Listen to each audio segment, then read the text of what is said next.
sont unanimes sur une règle, celle de ne pas mettre tous vos œufs dans le même panier.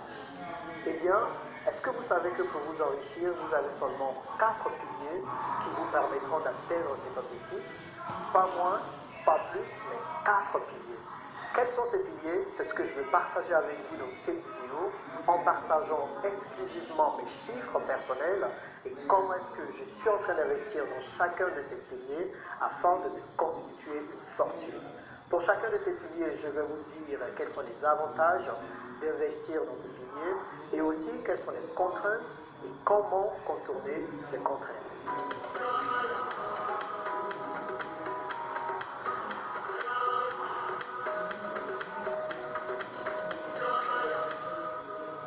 Salut à toi et bienvenue sur la chaîne L'Investisseur Africain. Je suis Jean-Yves, si c'est la première fois que tu me vois, et je suis investisseur depuis 10 ans, principalement en Afrique, mais également en France et à Dubaï.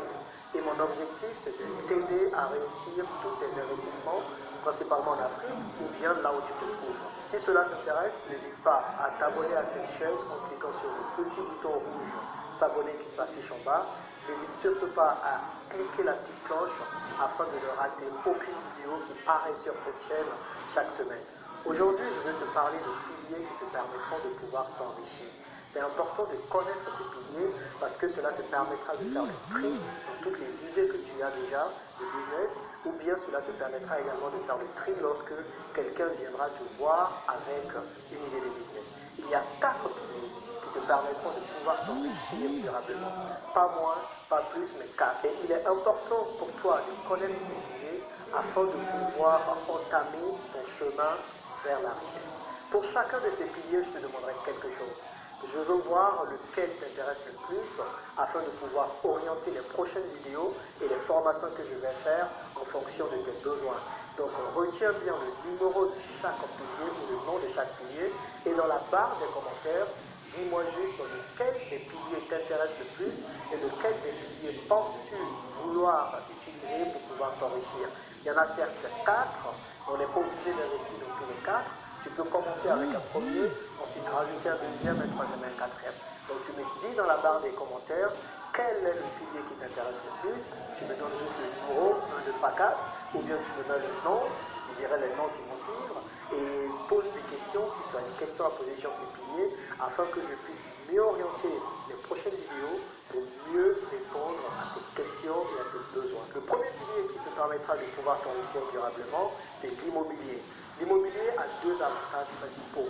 Je citerai pour chacun des piliers 2 avantages et 2 contraintes. Il y en a plusieurs, mais je citerai juste les principaux. Donc, le premier avantage lorsque vous investissez dans l'immobilier, c'est la possibilité d'avoir des revenus complémentaires rapidement. Il faut comprendre qu'il y a 2 manières de se faire de l'argent dans l'immobilier.